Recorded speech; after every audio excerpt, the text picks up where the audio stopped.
This is The Neutral Position, hosted by Nick Palmisano, bringing honesty and reason back into conversation. Here's your host, Nick Palmisano. Hey guys, I'm Nick Palmisano, and this is The Neutral Position. I have an amazing show today. Our guest is Rufus Edmisten. And to be honest, it would take me an hour and a half to tell you all of the things that this man has done in his life. He delivered the subpoena to Nixon during the Watergate scandal. He ran for governor. He was the North Carolina AG. I know that you have a story for everything, so I would love for you to introduce yourself as you would like everyone to know you. Well, now, Nick, you left out the most important thing. I did. I was a state champion wrestler, and I know that you're a wrestler. Yes, You've got kids. You've got a daughter who is a fantastic wrestler. That's true. Which is a new sort of thing to me. Yep. Because I was weight 154 in high school and became a state champion wrestler. And now everybody always leaves that out. I think that's a signal achievement. Yeah. So I want to add to that. It's been a full life. I grew up on a farm in Boone, North Carolina, Nick. There were 5 boys and 1 girl. App State country. And I do not miss getting up at 5:30 to milk cows. And sometimes you've heard about cow kicking the bucket. Well, you got penalized very badly by the parent if you let a bucket of milk go bad by letting a cow kick it. So you had to be very precise.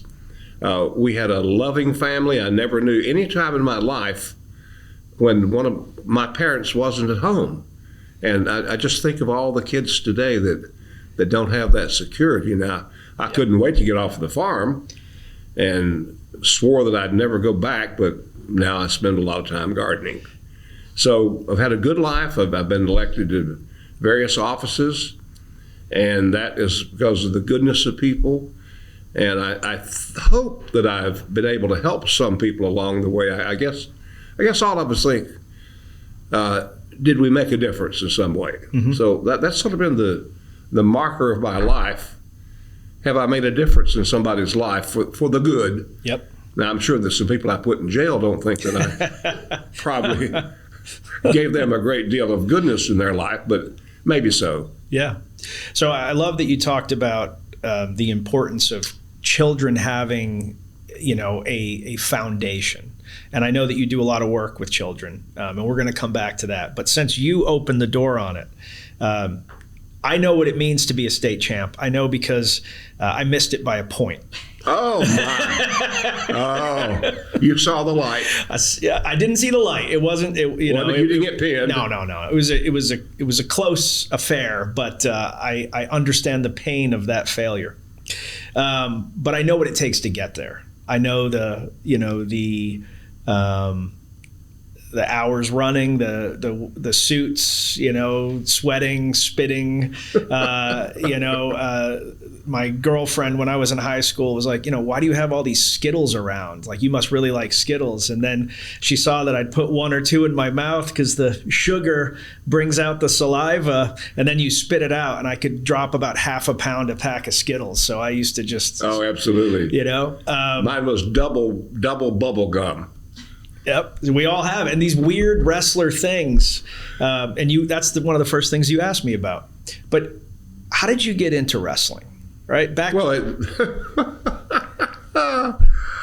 I went out for basketball. First mistake. And believe it or not, I hate to confess this, it wasn't for me. I fouled out one night in 4 minutes. A foul a minute. And my brother Joe said to me, he said, Brother Rufus, you have taken up the wrong sport. Let's do wrestling.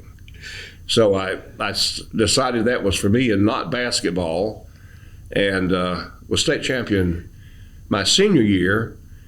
And there were, as you know, the very strict rules about weight requirements and this and that, and I don't miss those days. I'm so glad you told me that they don't require all that spitting, and it almost reminds you of those animals, llamas that spit on you, and you had to go around. People say, why are you spitting out there? It's a much healthier environment. When kids say that they're cutting weight now, they're talking about 2 to 5 pounds off their walk around weight.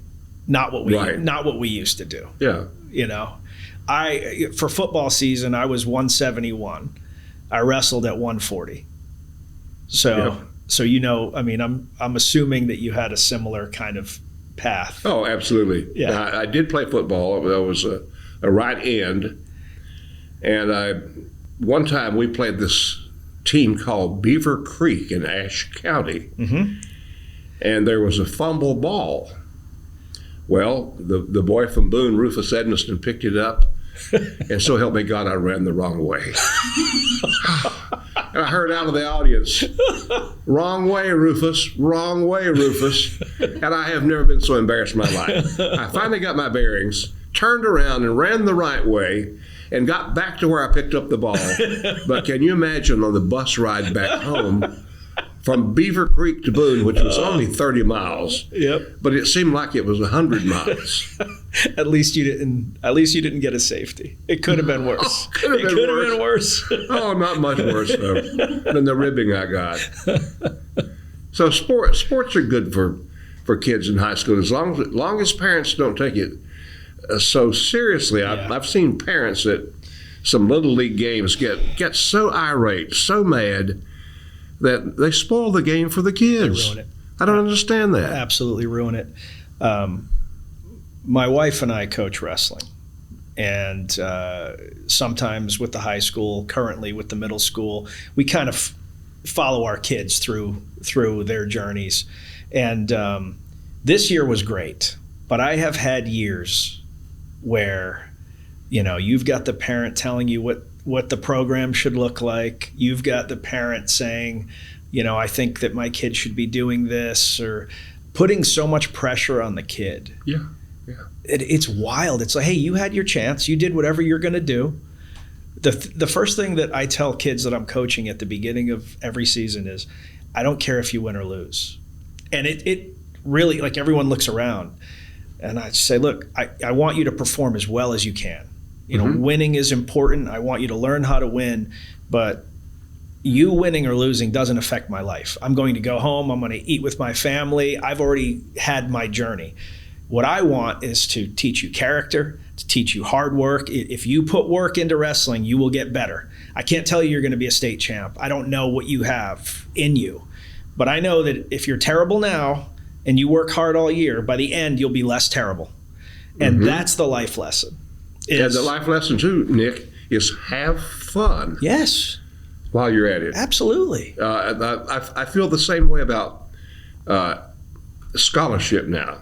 It worries me that so much emphasis is put on our kids to prepare to get into the best school. Yeah. The mercilessness that is thrust upon kids today to achieve. I worry about the mental health of kids. I do too. I don't require any of that pressure when I grew up at Appalachian High School in Boone. Now, you got some pressure from home if you took that report card home and it didn't show very well. Of course. You got some pressure. Of course. You had to go back to the back 40 and plow the corn. But the pressure that it put on kids, I have some nephews and nieces who seemed like their whole high school career get into was college. Spent worrying about what college am I going to get into, and then taking courses to take the test. Yeah. Back when I took the LSAT to go to law school, there was no such thing as a test to learn how to take the test. And now no person entering law school would dare fail you can't. to take a course on how to take the test. You have to. And it's a never-ending crusade to make you almost a nervous wreck. Yeah. But the crazy thing is, I don't think it matters. Like, I do think, hey, if you get into Harvard, because of the network that you're going to get, that is going to help you in life. If you get into Princeton, if you go into those schools, I do think there is some value to that, but I really don't think it matters. If you're a person that wants to go out and do something truly interesting and original, I don't think where you go to school matters. I think embracing education is critical, but education can be anything from, a series of degrees to personal learning and reading and that's my opinion. I'd love to hear yours. I concur with that.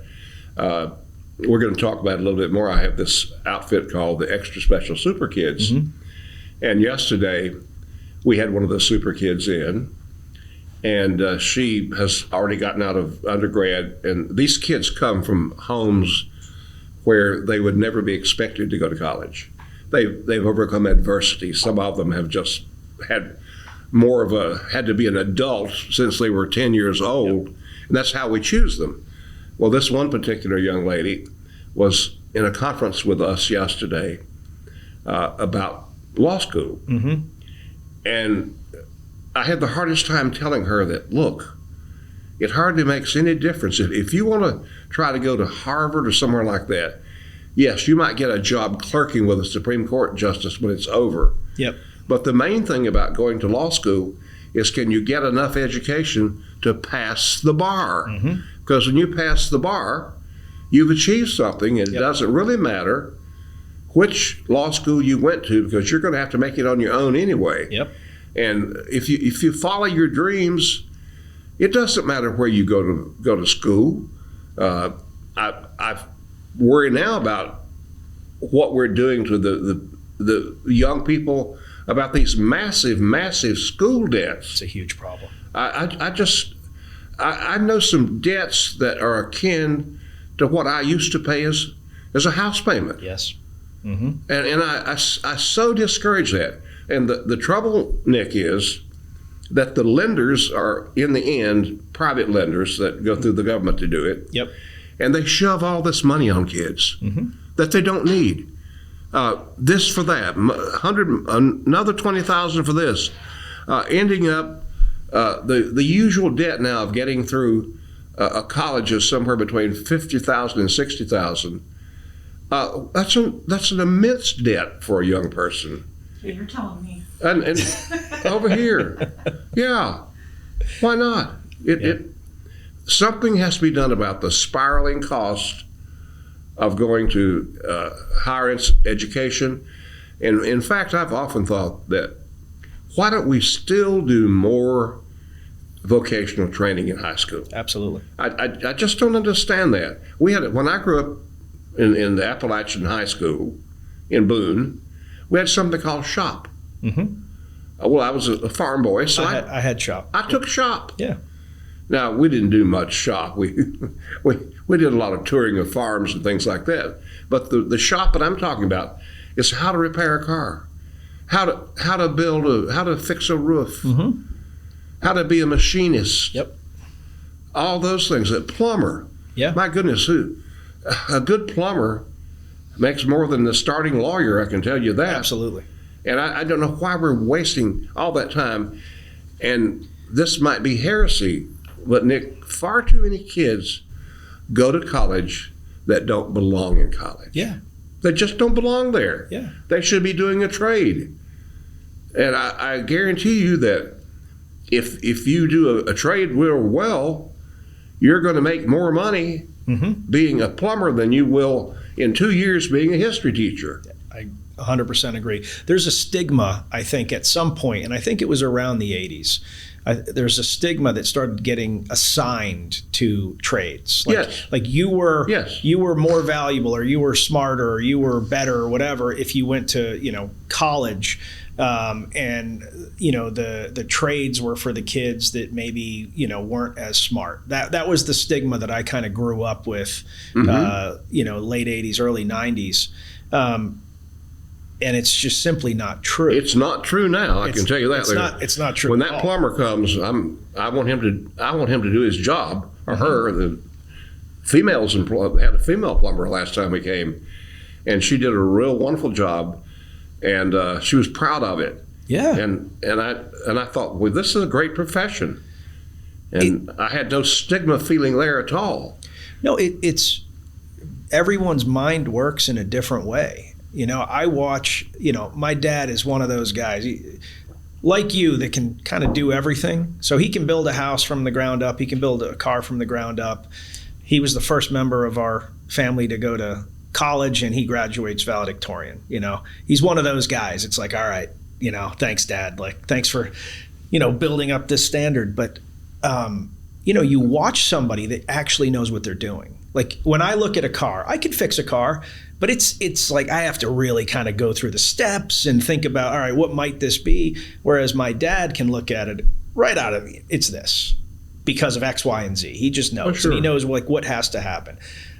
I can build furniture. It takes me 5 times as long as it would take him. So when you watch somebody that is an artisan at their craft, and it's amazing. And to not appreciate that, I think, is a problem. And I think it's swinging back around. But, I think it's important to recognize excellence in all things. Well, growing up on a farm required that you know how to know a little bit about everything.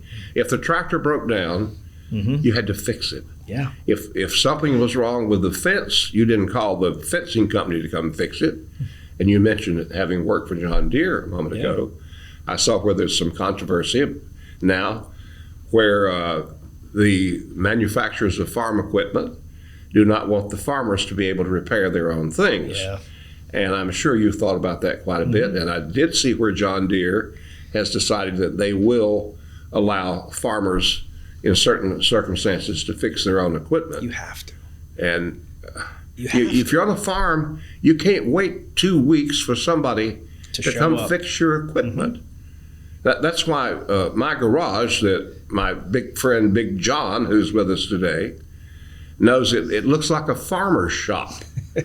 I've got baling wire hanging on the wall. You saved everything on the farm because you might need it sometime. And my wife said, anything ever happens to you, I'm going to burn this barn down. And I said, but don't do that. I might come back and haunt you because I might need it. I have the same. It's a habit that I got from my dad.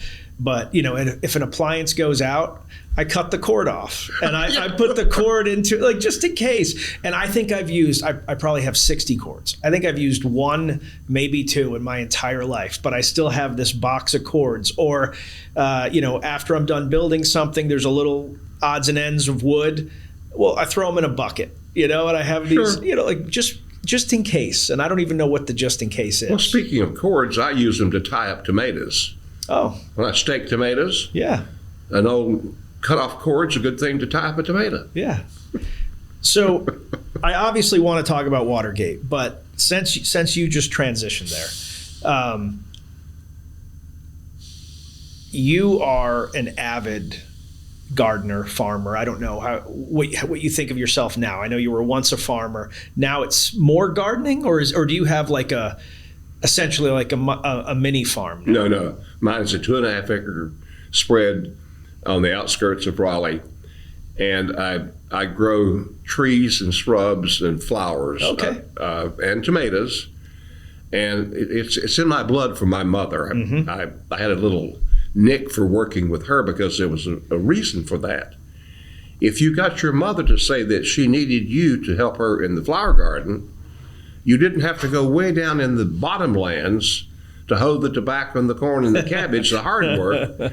And I would beg my mama, I'd say, Mama, can I help you today? And she would generally choose me because you could goof off occasionally. Yeah.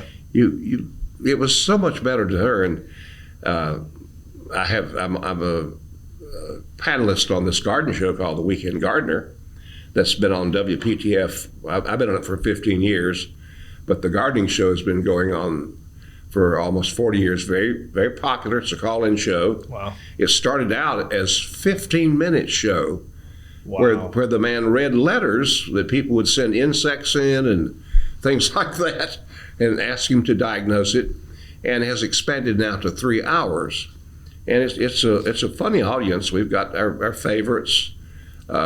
We have some of the best gardeners on the show every Saturday morning. I'm not an expert. I don't know all the Latin names, but I know what my mama taught me. She said horse manure is good for roses, and cow manure is good for gladolias. Now just go from there. Yep. And somebody called in one time and said, well, where do you get that kind of manure? And I'm not going to tell you what I said, because I said it's sort of like the south end of a northbound mule. I shouldn't have done that. I got called down by our host, Mike Rayleigh. But we have fun on the show. Yeah. And I relate back to my mother so much because she was the church lady, the church flower lady. Mm-hmm. And so every Saturday night we would go to the little patch in the garden where she grew roses, gladiolus, and all sorts of flowers. And she would take the flower bundle down and put it on this neat little table in front of the church that said, "In remembrance of me." I'll never forget that. It's still there. Wow. Sitting in that Three Forks Baptist Church. So I have the fondest memories of my dear, wonderful mother. I'm a mama's boy. That's amazing. I can't help it. That's amazing. My my mom's side of the family is Portuguese. My father's side of the family is Italian. And my great-grandfather, Moses Amaral, when he came to the States, he got a plot of land and became a farmer. And he actually started the first farming radio show in Rhode Island. My goodness. And he ran that show, essentially his entire life. My mom grew up on a farm, so she has appreciation for farm work.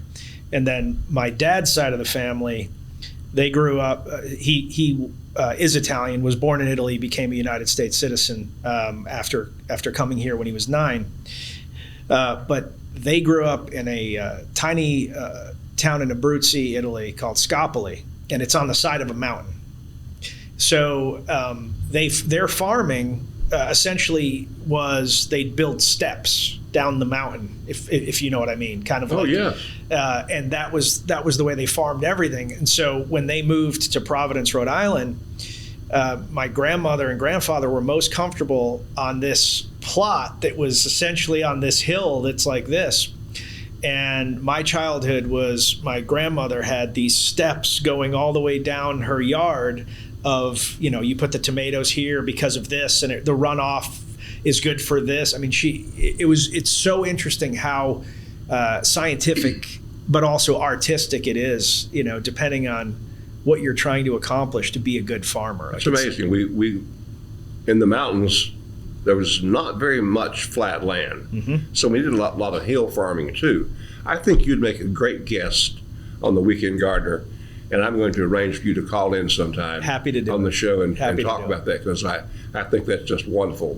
There's something about a person that grows up with growing things. You just have a better attitude about life. Mm-hmm. I could be in the worst mood in the world and go out and take a walk in my garden and feel at least 50% better.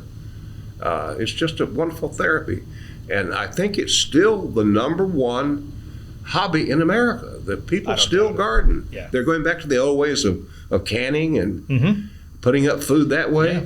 Old mason jars. Yep, that's what my parents still do that. So I get the fresh pasta sauce anytime that I go visit my parents, because they pull it out of their garden. And my dad has he's built like a stone wall kind of around their patio, and in the stone wall he made it utility. So the stone wall is about this thick, filled with dirt. And inside that, all the hot peppers. So going all the way around their patio is a little hot pepper garden, so my mom can just walk out there and choose what she wants for any given meal and pull them off. And have you heard of the Carolina Reaper? I have. I feel like that's too much heat. Look, you have to have on gloves to touch it. Yeah. Scorpio is pretty rough, but Carolina Reaper is too rough. I grow Tabasco peppers a lot for my brother-in-law, who makes knockoff Tabasco sauce. And he likes a little bit of habanero with Tabasco peppers. Mm-hmm. And they're sort of hard to get, so I've tried to save seed.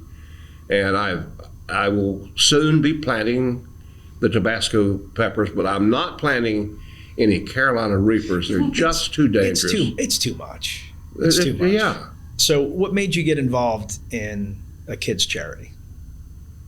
I was sitting at my desk one day and got a call from a friend of mine who was a principal in a very poor school in Keston, North Carolina. He said, I have a group of citizens of kids that I was going to bring to Raleigh for a visit to Raleigh, and somebody stole our bus money. And I said, well, Johnny, I'll call you right back. Well, I picked up the phone, called 2 or 3 friends, and we raised $300. And I sent the money down to Johnny Shepard. This was almost 30 years ago. Mm-hmm. And he brought those kids up to Raleigh. And I said, why are you bringing them to Raleigh? He said, well, they're super kids because they've done something that's spectacular, and they're all poor. But said, like, one of them found a $5 bill last week and turned it in. I said, well, Johnny, I don't know whether I've done that or not. And I thought to myself, well, let's start something like that. And I started, and since that time, we've had over 60 kids that have gone to college or some school of higher education. Mm-hmm. And the way you get in, you get recommended by a school, by a teacher. We normally like them 10th, 11th, or 12th grade. Mm-hmm. And we say if you stay straight, you're a good kid in high school, and you have to overcome some adversity and not be able to go to college on your own. Yeah, of course. We'll take you on, and we're so proud of them.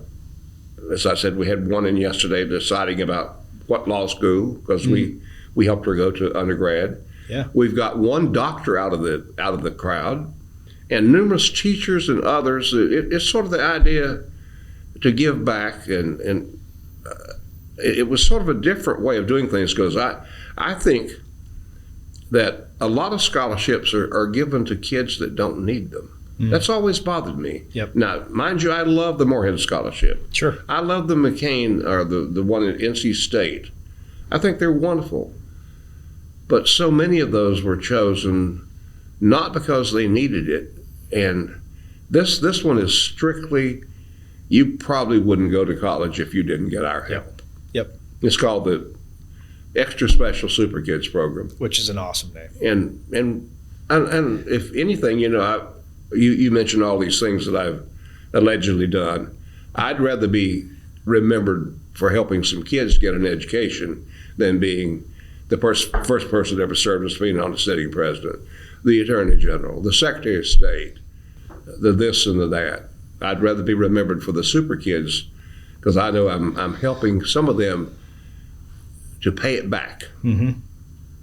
I absolutely understand that. As you'll laugh because as I get older, but as I get older, the things that I used to think were important are markedly less important.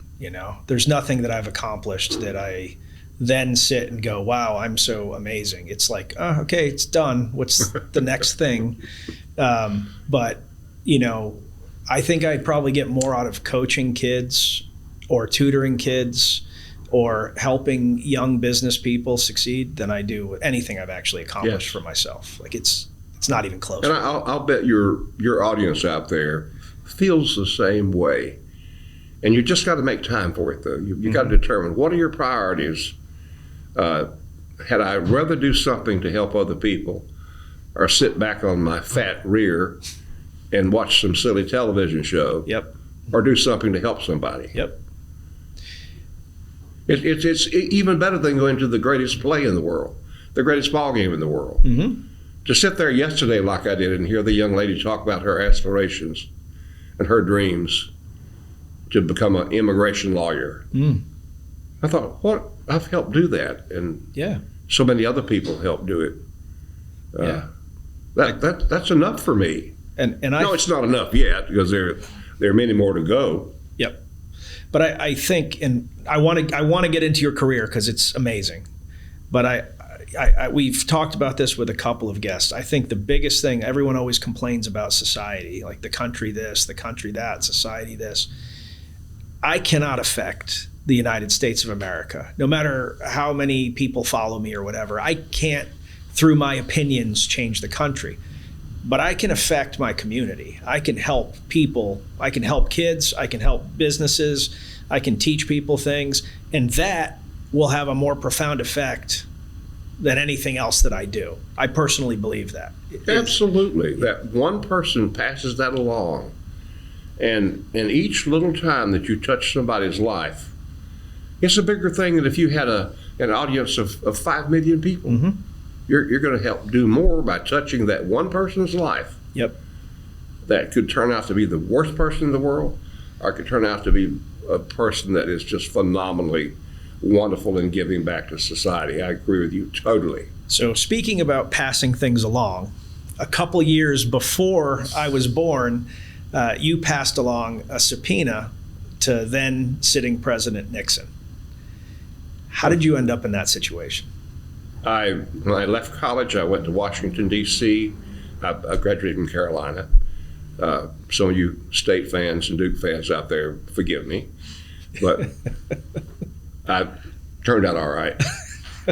And I went to D.C. hoping for a job with Senator Sam J. Ervin. He was a senator from North Carolina. Mm-hmm. I didn't get it. So the first year I was there, I entered into law school at nighttime and taught the third grade. Here's this Baptist from Watauga County, taught in a private Catholic school, mm-hmm. and went to law school at nighttime. And finally a job came open with Senator Sam Ervin over on Capitol Hill, and I was so thrilled I was beyond myself, and went over and continued night school working for Senator Ervin on the subcommittee on constitutional rights. Then he moved me over to be the chief, after I graduated from law school, he moved me over to one of his other subcommittees called Separation of Powers. And we studied things like executive privilege, all mm-hmm. those things you hear about today. Yeah.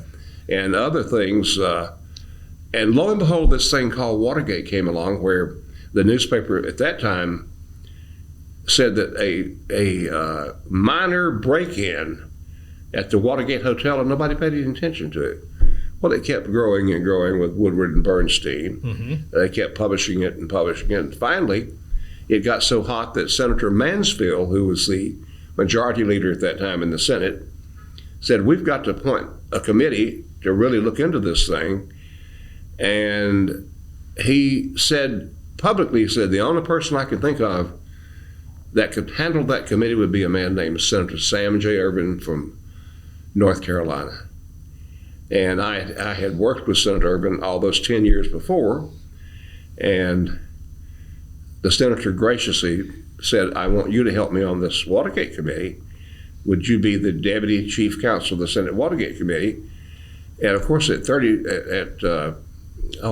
was about 32 years old, a job nobody that age should have. You really shouldn't. No, they shouldn't. You shouldn't have a job that with that immense amount of power and exposure.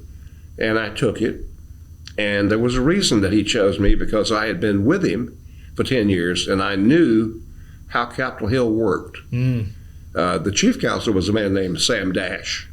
Sam was an academician and became the chief counsel, but he didn't know a thing about Capitol Hill. Yep. So there's certain things like you got to have a conductor to run the train. Mm-hmm. And I was sort of like to say myself I was the chief operating officer. How do you start a hearing? How do you do those things? How do you put together a witness list? How do you do all those things? And so finally, as Watergate went on, we began the hearings, which, by the way, were the most watched TV series of any hearing in the history of the country. We were receiving over 40,000 pieces of mail a week. Wow. Just think if they'd been email or text. Yeah. We would have had to have a 20-person staff to handle it. Everybody was watching it. They were watching it during the day. We had people that wrote us and said, I'm a mechanic in a garage. We've got the TV on, and I disagree with so and so.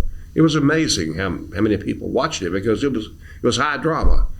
And finally, the time came along when it was discovered that there was a taping system in the White House. Mm.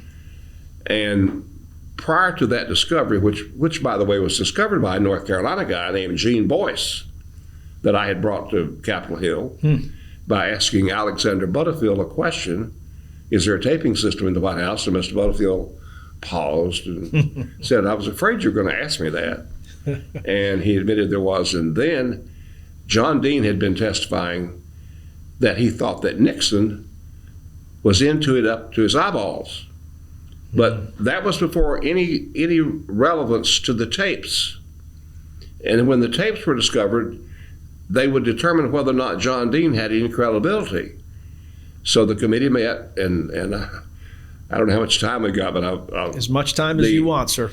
So we were meeting in Senator Ervin's office, the committee, in executive session. Nobody else in there but Fred Thompson, who was a great guy, former senator, Hunt for Red October, great actor, great guy. Senator Baker and Senator Ervin, who had, by the way, agreed that they would not disagree, and that's civility. This was a total act of civility. The Watergate hearings give the picture of something I know you've been talking about, plain civility. Well, they met in Ervin's office, and the question was asked, well, how are we going to get the tapes? And Senator Baker suggested to Senator Ervin, well, why don't we try to call President Nixon? Well, reflexively, Senator Ervin turned to me and said, Rufus, go try to get President Nixon on the phone. Almost like, oh, go pick up a loaf of bread. And you're 32 at the time. Yeah, go pick up a loaf of bread. So I went in this little anteroom, and you've got to remember that all along Nixon had been saying that the committee's out to get me. The committee's out to get me. Everybody's out to get him. And I dialed up the number to the White House, and Mrs. Rosemary Wood, I knew that number. She was the lady who was Nixon's personal assistant. And I said, Ms. Wood, this is Rufus Edmisten, Deputy Chief Counsel of the Senate Watergate Committee, and Senator Ervin would like to speak to the president. And she said, hold on, I'll be right back with you. And I assumed it's going to be 2 or 3 hours later or something like that. And all of a sudden, this voice comes on the phone. Hello, Senator, this is Richard Nixon. Wow. I was so flabbergasted. Wow. That I blurted out, Mr. President, Senator Ervin wants to get you. On the phone, sir. I have never felt so flabbergasted, so discombobulated in my life. Oh, my God. And I said, I'm sorry, Mr. President. We'll be right back with you. And I walked in there, and I briefly told them, and they rolled in the floor. And then Senator Ervin got on the phone with the president. You could tell it wasn't going very well because the senator's eyebrows were bouncing up and down like windshield wipers when he would get excited. And it ended up that the president said, we can't turn over the tapes. And then Senator Herman Talmadge of Georgia said, well, let's subpoena them. And there was a chorus, well, that's never been done from Capitol Hill. Yeah. And they agreed right there on the spot, unanimously. Let's subpoena the tapes. Now I took a little. Rufus, go get them. I took a little congressional privilege since I was running the show. I said I'll take the subpoena. Oh my God. Yeah. Oh, you offered? Yeah, you offered to do it. Yeah, I offered Rufus to do that for the audience. Most of the audience is younger, my age and younger. So can you put into terms, because people look at Nixon in the history books now as a pariah, but he was a hugely popular and effective president. Nixon had, up before the stupidity of Watergate, had done a lot of great things. He had opened up China. Nuclear arms, the Environmental Protection Agency, their rivers would have probably been flooded. And during Watergate, we got all kinds of letters condemning the committee for attacking Nixon. And then my epilogue will be how he screwed up.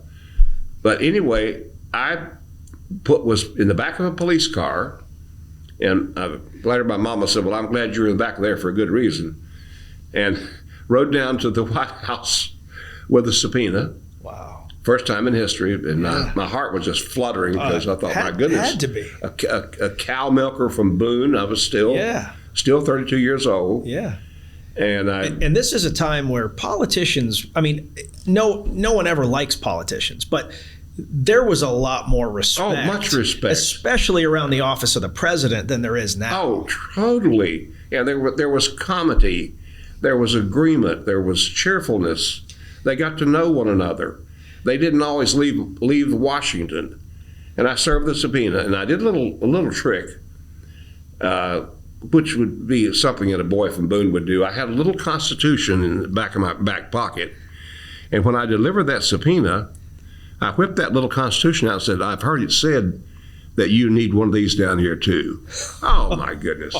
Well, they didn't get mad about it. And then the rest was history. The Supreme Court, after court case. You weren't afraid to push it. No, you had a chip on your shoulder. I had to do it. I had to go. You were like, I'm ready to hit that standing switch if they try. I had to do that standing switch and take it to the floor. So bringing it back to wrestling, this gentleman has. So the standing switch is not it's typically done when you stand up and somebody tries to return you to the mat. So they're already in a dominant position. This guy, it is not a common move in wrestling, or maybe it was at the time, but it isn't now. He essentially grabs you by the wrist, yanks you forward, and throws his other arm over your shoulder and smashes your face into the mat. It's a very aggressive and non-common move. You fall backwards, and if they don't go, their arm's going to break. Yes, it's brutal. It's brutal. It's nasty. So, for the 7% of you that wrestled, you know exactly what I'm talking about. The rest of you, his favorite move, it's the first thing that I asked him before we started. His favorite move is like basically the most brutal thing that you can do to a person. So you decided, I'm going to open with the standing switch on a standing president that is hugely popular and has an affinity for using that power to make others uncomfortable. Yes. Well, I respect it. Of course, Nixon refused to honor the subpoena, and so we and the special prosecutor took him to court. The Supreme Court ruled 8-0 that if criminal acts are alleged, which is very relevant today, all this stuff that's going on, Absolutely. Very relevant today. If criminal acts are alleged, you have no right to put forward the unenumerated doctrine of executive privilege to refuse to give up the tapes. And I don't know why that's not been used more in today's currency. And the court ruled 8-0 that the president had to turn over those tapes. And then we know about all the prosecutions. The committee finally went out of business. But my contention is that the basis of all that was done in Watergate with special prosecutor was all because of the things that the Watergate committee uncovered. Everybody, it was the last time a congressional hearing was ever held in this country where you had people seeking the truth without vengeance. Yeah. And people often ask me about the January 6th committee. Well, I think it served a purpose, but it was so far removed from the Watergate committee, where it was bipartisan. Why do you think that is? Well, because the January 6th committee was very, I'm going to use the word, very partisan. The two Republicans on there were put there because they disliked Trump so much. And it was more of a TV show. Yes. I mean, you're in the production business. You watched that. You saw it. Yeah. Watergate was unvarnished. You had the old cameras that weighed 200 pounds, Klieg lights that I remember were so hot that my mother made arm pads for me to put under my armpits because I wouldn't mess up a suit. Yeah. It was so very hot, that caucus room. And it was more like a drama. And I'm not saying it was useless. It wasn't. It was credible testimony, but from one side. And Watergate, though, as I said, was unvarnished, unpracticed. The only time that you could even possibly say we practiced something was when we held an executive session before everybody went on public TV. But that was a good old proposition that no good lawyer ever forgets. Don't put somebody on the stand unless you know what they're going to say. Oh yeah, yeah. And just like if we had put that crazy, he was a radio commentator. I'm going to think of his name. He would have made a mockery of the hearings. I'll think of his name in a minute. And we decided not to put him on. So quite different, but the Watergate hearings can be a good lesson for the acrimonious times we have today. And I want to tell you, I know that we've been pushing the time here, but part of the problem we have as much time as you want to give us, sir. Today is that people in the Senate and the House don't really get to know one another for this very simple reason. They come in on Tuesday, they stay there, and most of the time they're fundraising while they're there in a local hotel or something. House members are assigned to go sit in a little cubicle somewhere and put headphones and take calls, make calls. And then they leave on Thursday, go home and fundraise again. I'll give you a good example. My friend Joe Manchin from West Virginia, the senator, he and I served together as secretaries of state. I was North Carolina Secretary of State. He was Secretary of State of West Virginia. Wow.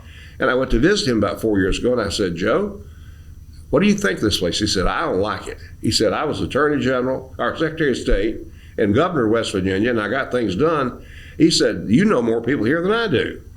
And it's frustration because they don't get together anymore. They don't socialize. Yep. When I was in Washington, D.C. from 64 till 74, you had these wonderful festivals. You had the Cherry Blossom Festival. You had people doing things together. You ate together. You stayed in, and now you get condemned if you stay in Washington and do your job. You get condemned for it by saying you don't go home enough to be in contact with the people. It is a wacky system, totally wacky. When you were in this world, were Republicans and Democrats friends? Absolutely. Oh, absolutely. A good example was Jacob Javits of New York was probably the most liberal person in the whole Senate, and was a Republican to boot. And Senator Ervin couldn't stand his ideology. But they were buddies when it was over. They would take a drink. They would have fun in the caucus room. The caucus room, or the room right off of the Senate, was where all the fun went on. And I went back there, and you could hear them talk to one another. They were like cousins and friends. You had people at that time like Everett Dirksen, the greatest orator that's probably next to one of the old timers in the Senate. People like that. Senator Wayne Morse. They had their civil rights battles, of course, but they got along with one another. Even the James O. Eastland of Mississippi. You have friendships that were formed that I observed personally back then. I know it's hard for your listeners to understand that, but there was a time of civility. There was a time when you listened. One time, Senator Ervin made a speech on the floor of the Senate about prayer in the schools, and he was opposed to it because he said, when you mix religion with politics, you lose religion. You mix religion with politics, you lose government. And he made this big speech about no prayer in the schools.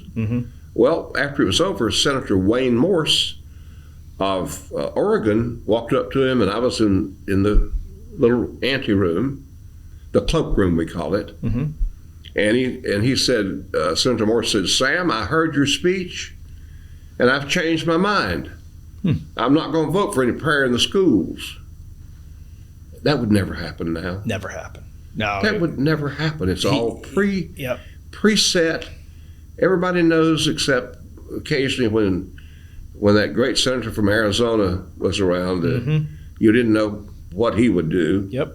And he was another character that I liked so much. I'm friends with his son. Great.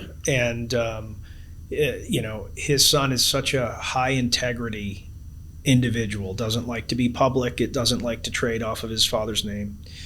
And I met the senator a few times. Wonderful. And he was, to me, what a statesman is supposed to be. But, in the end of his career, largely through, the ripples he had with President Trump, he was essentially labeled as a rhino. Oh, absolutely. Which was the most insane thing that I've ever heard. Oh, yeah. And had he won the presidency, he would have made a good president, in my opinion. He would have been a great president. Yep. There are too many people today that listen to the wackos on the left and the wackos on the right. Absolutely. And they don't leave room for people like me. I wouldn't win in my party today, a Democratic Party. I wouldn't be liberal enough. I wouldn't be wacko enough, apparently, in the Republican Party. And no, I don't think we ought to have an independent party. But there are some things that can, the young people in this world can change this if they'll start realizing that democracy is too important to lose. You can lose it easily. We've almost come to that point a couple times. That invasion on the Capitol, I always liken that to somebody breaking into my home. That was the American people's home, and how anybody could countenance that, I have no earthly idea, because if you do breaking and entering in North Carolina, you can get up to 25 years for it. And I don't understand these things. But it's because basically people won't stop and listen to the other side. They don't listen at all. Yeah, I've tried not to be guilty of that, of not listening. And it's hard sometimes. Yep. And most of the time, there's no right or wrong on it. There's always something that can appeal to both sides if they'll find it. Yes. And Irvin found a way to do that. Now, he was known as criticized for his segregationist ways. Well, that was the sign of the times, really. But look what he did otherwise. So many freedoms that he got for other people. And I still believe that we've got the best form of government anywhere in the world, but the truth about it is that they didn't believe in a complete democracy. I mean, no, the founders didn't do that, or they wouldn't have put things in there like two senators per state, or a full democracy, electoral college, or those foolish things. A true democracy is the oppression of the minority. Always. They didn't believe in a true democracy, because they would leave no room for anybody. If you didn't agree with them, you get crushed. So it was a pretty wise bunch of people. It's amazing how there's been no document other than the Bible that's ever been twisted as much in the discourse of mankind than the Constitution and the Bible. That's good. Oh, my goodness. That's good. Nick, do you mind if I ask a question for both of you? Sure. I'm wondering where both of you guys think that downhill comes, where Republicans and Democrats are no longer friends, or can not really be friends anymore. Where did you start to see that downfall? Where do you think that downfall started for American people and parties? I'll let you start. I have my opinions. I think it basically started when President Nixon instituted the Southern strategy, which was frankly based on race, and led what we call Southern Democrats, like I am, to leave the party and go Republican. And then with the advent of political consultants, that is really what started it. And I add on to that the wackos radio TV on the left, wacko radio TV on the right. It put people in polarized positions and left no room, because you're not a popular radio or TV star if you're just a simple moderate. Yes. That's not popular. You got to put on a good show. And I saw this happening at least 40 years ago, and it's increased more and more and more. And what I worry about now is that so many good people refuse to run for public office because they don't want to be brutalized. Yep. I don't know when you saw it happening, but... So, I think you probably have a better sense of when it started than I do, just because you've watched this for years and you were so in it. For me, I felt like things got particularly unkind during the Obama administration. I think there's a lot of I think a lot of people went hard against President Obama. I think before that, I thought the Bush administration was very hard on Senator McCain, and there was an end of the traditional civility that I had seen prior to that. I think the internet makes it worse because, I grew up in a time where half my family is very liberal, half my family is very conservative. We'd have dinner at our house. People would be yelling at each other, having these heated conversations. And then at some point, my mom would be like, all right, that's enough. And then everyone's friends again.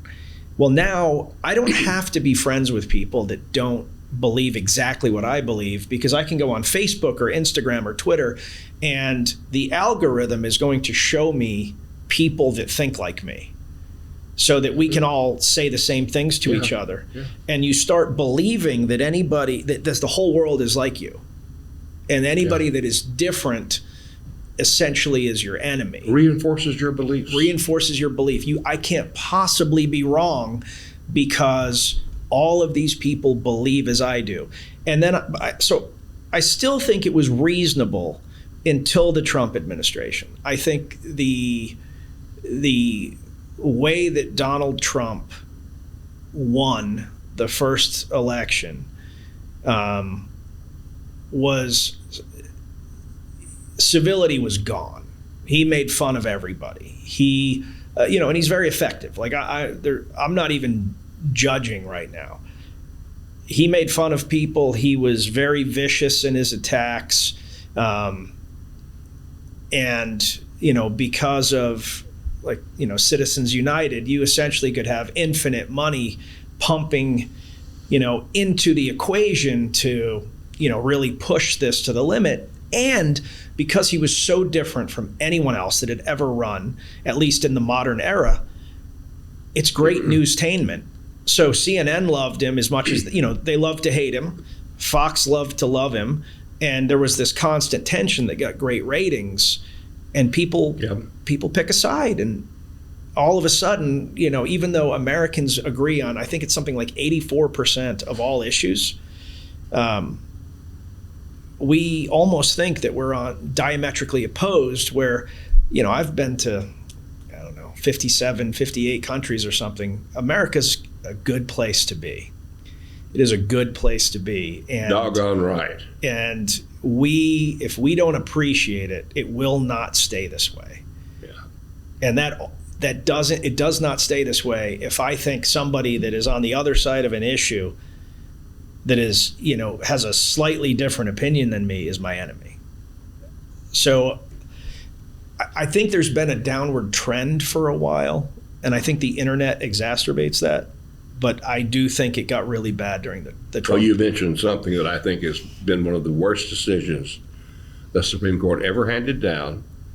The first one was the Dred Scott decision, which said that slavery is okay. Yep. And then the next worst, in my opinion, was Citizens United. Yeah. When you go to law school, the first thing you learn in corporations is a corporation is not a person. Supreme Court comes down and says, yes, for speech purposes, a corporation is a person, and you can give any amount of money you want to. Messed up things all the way around. I totally agree. I'm laughing because I literally made that exact statement on a show that we filmed 4 days ago. I said and I'm not a lawyer, so because I feel pretty good about myself right now because you just said that. I said Citizens United. I said it's the worst Supreme Court decision. I was like, no, let me take that back. Dred Scott was worse, and this is the second worst. So I want all of you to know that while I'm not an attorney, I have a great attorney backing me up on this right now. He knocked it out of the park. What a joy today. I think I talked myself probably out of the show, but no. We will have you back on anytime. I feel like we could talk about pretty much anything for any amount of time, and it would be very interesting to me. We do like to close the show off with some rapid fire weird questions. You can skip any of them you don't want to answer, and they're not serious questions necessarily. So I won't plead the Fifth Amendment, but I might might plead ignorance. These are easy. I don't think you'll need to do that. All right. The first question, my favorite question always, and I'm very interested in your answer given your background. What is the toughest animal that you think you could defeat in hand-to-hand combat? I think I could defeat, oh God, not a kangaroo. The toughest animal I could defeat would be a bear with declawed bear. I like it. Are we talking brown bear, black bear? No, black bear, not brown bear. And I said declawed. I like the specificity. I feel like you've thought about this before. Oh, yeah. All right. Okay, you're restarting your life at 18 years old. We are going to wipe your mind of all knowledge and skills except for one skill. What is the one skill you're keeping? I'm going to keep the skill of being able to build a fire out in the woods as a Boy Scout. That's a very good skill. I love it. You are God of America or Genie of America for a day. You can make one permanent change to the way this country works, whether it's how we interact or the Constitution, the government, whatever. What is the one change you're going to make? Well, if I can make it health-wise, I'll whip out the human suffering and diseases, but I doubt you'll let me get by with that, since it's not governmental. Right. I would wipe out the stupid electoral college and just let whoever gets the most votes win. Okay. All right. I have to ask another question on that. Do you worry that given that you are going to remove the minority opinion? Not on the electoral college. You think the Senate's enough? I think you can get it in. You can get it in the Senate. You can get it with the. I would have a hard time doing away with the filibuster because it allows minority opinions to come through, and I think that the electoral college is so confusing that it really, it's not really an anachronism. It's a hindrance, and that's why I think it ought to be done away with. You can get rid of one state. The state still stays in the union, but it's no longer its own state. It blends with something near it. Which state are we getting rid of? We're going to get rid of.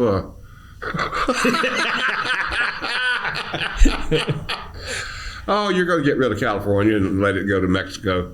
Let it go to Mexico? We're just getting rid of it entirely. It's not even going to be part of the country anymore. Oh, I love it. I love it. Is there anything that you wish I had asked you that I have not asked you? Am I going to write another book? Are you going to write another book? Sometime I think I will when a number of other people have left this earth. Because I don't want to write a book and hurt anybody. But I do have a book out there. It's called That's Rufus. And I have committed all of the funding to that book to the Super Kids. So if you want to order it, you can go to Amazon and get it. It's called That's Rufus. That's amazing. We'll throw all the information up on the screen for you. Well, Rufus, thank you so much for coming on. I really appreciate it. This was a blast for me. Incredibly thoughtful conversation. I can't believe how much history you've been a part of, and I especially love the fact that the Constitution that you handed to Nixon is that's an insane. Well, I'm so impressed that you're a wrestler. Never mind all these other wonderful things you've done. Just wrestling. I mean, really, that's tough. Nobody ever mentions that in my career. Hey, once you're a wrestler, you're always a wrestler. You know? Yeah. It's just how it is. Thank you, sir. Great. Thanks for all this great help you got. Oh, me?